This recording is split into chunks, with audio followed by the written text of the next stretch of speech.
How's it going, folks? Taylor Wachowski here. In today's video, I'll be talking about common sense in the dog training world. Again. As well as reminding owners not to blindly follow everything a trainer tells them. What I mean by that is you shouldn't be afraid to ask questions, whether it be about their techniques, education, methodology, and so on. If any one trainer has an answer to everything, or refuses to answer something you feel is important, maybe consider working with somebody else. Be sure to do your own research and make your own decisions. Just keep in mind that whatever information and method you choose to follow, it should always be in favor of your dog's well-being. Before I get started, I want to state that this video is being used under the Fair Use Act for criticism and educational purposes. I will not be playing the audio because I don't feel it's really necessary. I'll be pointing out what the trainer is thinking, what the dog is likely thinking, and what the audience may be thinking during this seminar. I will not be mentioning the trainer's name nor company, but if you really want to look it up, you can type in dog trainer on YouTube and I'm sure you'll find him very easily, as he's very popular. That being said, if you follow this trainer and support him, by all means, that's your choice. So if you don't want to hear me criticize his techniques and what he's teaching the public, feel free to click away. My comments and critiques are based on my own experience, education, further research, and common sense. So if you're ready, let's get started. Okay, so starting off, we have our first little message here. He states, jumping dogs is a major problem with families, and dogs are actually killed in shelters and turned into shelters for jumping. Now that's, for me, red flag number one. I agree with the fact that dogs are sent to shelters for jumping, as well as they are often put down because of very minor behavior issues like this. But to say that the dogs are strictly killed just for that one behavior, which is very easy to train out of a dog, is a little bit overkill for me. Red flag number two, how he puts in the title here, how to stop jumping dogs. Dog training tips stopped in 1 second. That's a really important red flag to keep in mind, that he stops behavior in 1 second. If I'm ever training, I believe that the slow way is the fast way. I don't believe in 5-second training or 5-minute training, which this gentleman here is implying that that's how he trains. So teach their own, but I believe that the dog develops better bond when training with people who take their time to understand how dogs really think. Next up, he says, there are many ways that dog trainers tell you to stop jumping. Most I find unethical to tell a dog owner to do, since they rarely work or take a long time to work. He is stating that there are many different ways to train, but he doesn't agree with them because he thinks that it's just unethical. It rarely works. So that tells me that he probably hasn't tried many different types of methods for long enough to see that they do work, or he's just too impatient or believes that the owners deserve a very quick result with their dogs. And for any owner who does not give the dog long enough to learn properly, then maybe they shouldn't have the animal in the first place if they really need a 5-second cure, or in this case a 1-second cure for jumping. But then again, that's just my opinion. He says you should not be working on stopping your dog from jumping. Your dog either jumps or does not jump. It takes 1 to 3 seconds out of a 86,400 second day to stop it. Again, I disagree with part of what he says here, that you should not be working on stopping your dog from jumping. To me, that says that, people might be in that mindset of, you do what I say because I say it. That's just that. That's fact. That's life. Get over it. Which is fine, for a lot of ways people work and think. But to me, I am always working with my animal. I'm always managing behavior. That's what training is management. So I'm always working with my dog, whether it's on a new behavior or managing and maintaining an old behavior that they've known for many years. This is an unedited few minutes of stopping a dog from jumping. The owner has been struggling with this for a while, and the dog has caused injury to people. A lot of times trainers like this will tell you that this is life or death situation. The dog is hurting people, and in the end they are blaming the dog. And so the dog pays for an issue that's really a people problem. The people are to blame, not the dog. The people are the ones that, the owners, the people that are interacting with the dog on a daily basis, they are the ones that are reinforcing the dog for this behavior, whether they mean to or not, whether they pet the dog for jumping, whether they push the dog down aggressively for jumping, they get mad and yell at the dog, whatever. It's a person issue, and everybody always makes the dog pay for it. Now, that's not to say, obviously, that the dog should learn not to jump, but the people who are being very inconsistent and very confusing are only telling the dog Sometimes it's okay to jump, sometimes it's not. And sometimes people get injured. That's never good in any case, but in this case, the dog may be injured or may be at risk of getting harmed for teaching them not to jump. Okay, so here's this gentleman. This is the dog that he's working with. You can see immediately he has a prong collar on, and you can see how this gentleman works. If you just saw that or missed that, that was, I'm assuming, a reflex of his to just, I'm going to say yank back on the collar. He's going to say pop right here. That's a reflex to get the dog's head to be even with his leg. This to me tells me he's done this for so long that, again, it's a reflex that he wants his dogs to be right next to him or right behind him. No dog can ever be in front of him, and he may claim that it's because of a pack mentality, which is obviously not true. You can go into my other video labeled Dominance and what that's all about if you'd like to hear more on that or do your own research. Great information out there on the true pack mentality. Here's this gentleman, here's the dog walking. Dog pulls towards their owner, I'm assuming, and he pulls him back. In my mind, I see this guy as very controlling when working with dogs. Now, all of this again is to say nothing personal against this gentleman or anyone in the video here. I'm simply talking about his training style. I'm not saying he's a bad person or anything other than that. I'm just talking about his training style. So you're going to see he has a bunch of leash tied up in his hand. The dog goes to sniff and he lightly corrects it for that. So now they're just standing there, just talking. Dog's doing great. You could reward the dog here for simply not jumping because they are sitting there. They're doing a great job. You're going to see that he has, in my opinion, very loud hands. What he's doing there with his hands, he's moving up and down. They're not very quiet. They're not very close to his body. They're not very soft. He has wide motion with his arms. And when you have a prong collar on like this, or you have any kind of adversive corrective tool, he's talking to the dog. They're always talking about communication using the tool and the dog. So he's telling the dog something now. He's confusing the dog. Here he pulls up more. He's talking. The dog says, "What do you want?" I guess nothing. I guess this is good. So if you take a second to think, he wants the dog to listen to the prong collar. Great. But in this case, he's teaching the dog to ignore it. So confusing the dog's mind. And he has very little leash. He wants about 12 to maybe 18 inches of leash here. That's way too little for me, for my personal taste. But maybe this dog can't handle a whole lot of leash in the beginning. I'm assuming that's why they're here being trained, because they go crazy, they pull a lot. But that's, again, not on the dog. That's a very simple issue that you can train over time. And the dog can stand here with a very long amount of slack in the leash. Okay, so there, again, you can reward the dog for not jumping, for sitting there, being quiet. They're not pulling, they're not doing anything else. The dog is sitting there, being nice and calm. They gave a couple of lip licks, showing a little bit of anxiety, I'd say. So now he is likely telling the owner to entice the dog to jump up on them, make it really excited. Possibly, maybe not, I don't know. I don't have audio on. But I say that because I've been through training just like this before, where I had a trainer way back when Adonis was very young, when I was at a loss for what to do. I went against my instincts and found a trainer that I thought I could trust, because they're the trainer, they should know better. And they taught me exactly the same method that this gentleman teaches here, was just, long story short, I decided to go a different route. And Adonis and I have a much better bond, in my opinion, from not using this type of technique. And in general, setting the dog up to fail. Okay, he says dogs are turned into shelters for jumping on people. Dogs are killed in shelters for jumping on people. Fact. We stop dogs in 3 seconds or less. This gentleman and a lot of other trainers talk a lot about fact, as if that's it. It's one way, this way or the highway. There's no other way to train. If you don't train this, the dogs will be put down. They will be killed, which is just not true.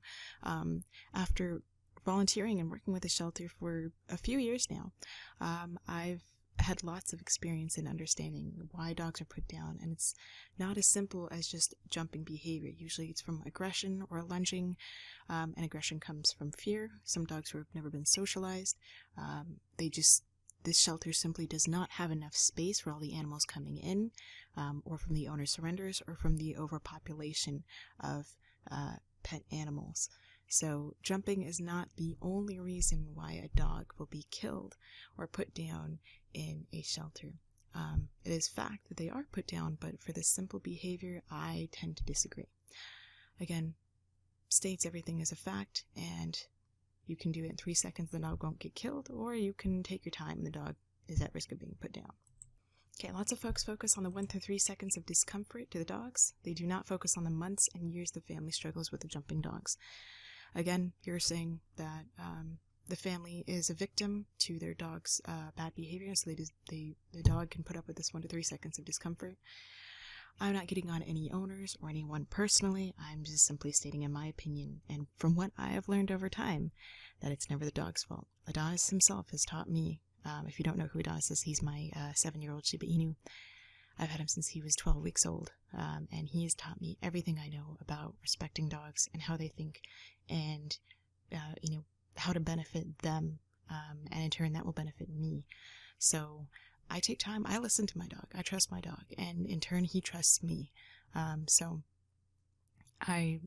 I've tried this same exact method before, and it only made him worse, and it made him more fearful of me, and I feel that he lost trust in me when I tried this same method. So, to each their own. I'm just stating what the dog is likely thinking versus what the people are thinking. I'm sure families struggle. Believe me, I deal with many families with jumping, and we can fix it if you take time and understanding to do that, and it doesn't require any major discomfort that he's going to be showing here.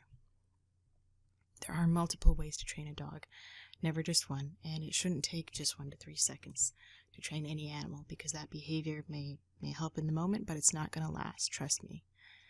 It says they do not focus on the injury to children, adults, and elderly that the non-stop jumping that the dog does without being stopped, which is true. A lot of people do not focus on that, but at the same time, maybe you should. This should be a wake-up call that dogs jump, and maybe we should change our own selves and body language, because we're the ones who cause the jumping. The children, adults, elderly, other dogs, we cause the dog to jump. So maybe we should look at ourselves and not just the dog.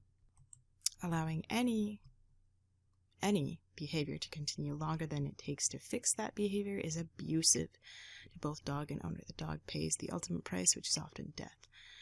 Again, I totally disagree that the dog should pay with their life, but I agree that it is very common that it does happen. But the dog is not put to death for one simple behavior. Trust me, even shelters that are full to the brim will have volunteers or staff that can at least help them. If the only problem the dog has is jumping, they can fix it. Maybe using this same technique, maybe not. The dog will not likely be put down for this one behavior. And saying that, taking any longer to fix this behavior is abusive, that's his words. It doesn't mean you need to take everything that he says for face value. I think that this method, personally, is abusive. Remember, I say it's abusive in this one moment. It's unnecessary. I think it is a bit abusive. Am I saying that he's going to kill this dog? No. Is he necessarily going to injure them in this moment? Not likely, but we never know. There's more internal damage that goes on than external, and a lot of people don't think about that. I have my dog Adonis as an example. He has a damaged trachea for life from me incorrectly using tools such as this, and obviously a choke chain that I was taught to use by other trainers that used his methods. I'm not claiming he taught me anything. I've never met this guy. I don't know this guy. I'm sure he's a great person, but as far as dog trainer, I disagree with a lot of his methods. And the reason why is because he does not work in benefit of the dog. See, again, the dog goes to look down. He goes back to correct it. In my mind, that's a little bit unnecessary. We'll go back a second. Dog, chilling, fine. Just puts their head down a little bit, no sniff. So very controlling in my mind. Dog, you do what I say because I'm a human. That's what I'm seeing. He says, listen for the narrative, what I'm going to do to fully understand the protocol. If you want to go find this video and listen, you can do that yourself. He's saying go down and to the side. Do not pull up and choke the dog. You're going to give a firm correction down and to the side. The dog is just sitting there. That little movement there, maybe the dog moved to the prong collar, maybe not. Maybe he just decided to move because of this gentleman's body language, which is great. That's a great moment to reward the dog. You don't need to just correct the dog, but a lot of folks do not focus on the little behavior that you can reward, which will actually reinforce the future behavior of this dog being very nice and calm. Dog is sniffing again, just sniffing, pulls on the collar, ouch, pulls on the collar, ouch, pulls again, ouch. I'm saying ouch because I'm imagining that's what the dog is saying. Not necessarily ouch like, oh gosh, you're stabbing me, but that's a bit uncomfortable. Because starting to whine now, starting to pant a little bit more, getting excited. They want to go back to their person. He corrects the dog, ouch. Barks again. And he says, it is fine to create discomfort for a dog that has been creating discomfort in humans. I disagree with that. To an extent. A dog who's jumping, you can correct that in many different ways, turning your back, stepping away, tethering the dog on a harness or a regular collar to an area so you can get room away from them. Many other methods that do not require this level of discomfort. And I do not agree that it's okay because the dog is making me uncomfortable that I should make them uncomfortable. The dog does not know any different. You just need to teach the dog that's not acceptable. And you don't have to do it in as harsh a way as using a prong collar and jerking on it. Explaining more, you are not angry, mad, or frustrated. That is very strategic protocol. This is a very strategic protocol, I agree. And pulls back on the dog, little lip lick. If you didn't see that, we'll go back one sec. I agree, you are not angry, mad, or frustrated. You shouldn't be, because the dog doesn't know any different, and the dog doesn't deserve to take your frustrations. You shouldn't be taking your frustrations on the dog. When it is your responsibility, any of these people, it is the owner's responsibility to learn how to train their dog properly, and I think they owe it to their dog to train them in an ethical way, not using archaic metal pain devices. He pulls the dog back, ouch, lip lick. Then he goes to the owner. Pulling the dog along. Dog says hello, very happy. Thought about jumping, it didn't jump, and that is great. Instead it goes to sniff, which is terrific. Instead of rewarding this beautiful behavior, the gentleman decides to pull the dog away and try again. No, pull, ouch, ouch. Pull the dog away. So, in my mind, they missed a perfectly good opportunity to reward the dog so it doesn't have to put up with what he's going to teach it next. For this moment, I'm going to give you some audio to hear the audible yelp this dog will give out with the correction. So, try again. Set the dog up for failure. Ouch. He says, let's watch that again. It is a very strategic protocol. Of course, putting nice words to explaining something unnecessary in my mind. It is a split-second punishment for jumping this owner has been struggling with for a while. So, again, unnecessary, but we'll see it again. It says the timing of this is important. The leash needs to be loose to get a proper snap.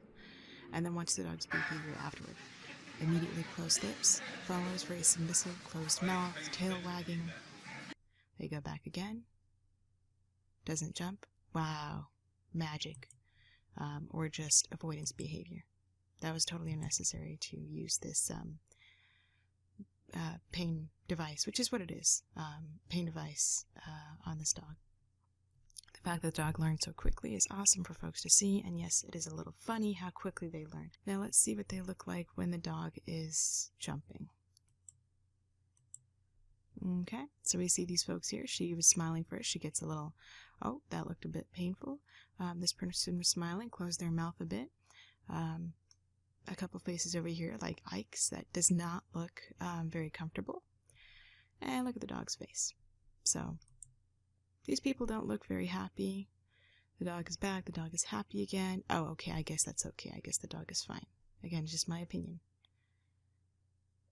Dog goes back. Oh, now we get more smiles because the dog seems happy. The dog is just trying to give you pleasing behavior so you don't hurt them again. So he's going to say this is justifiable. And I disagree with that. Dog sits, scratches, says, ouch, that hurt, doesn't allow the dog to scratch.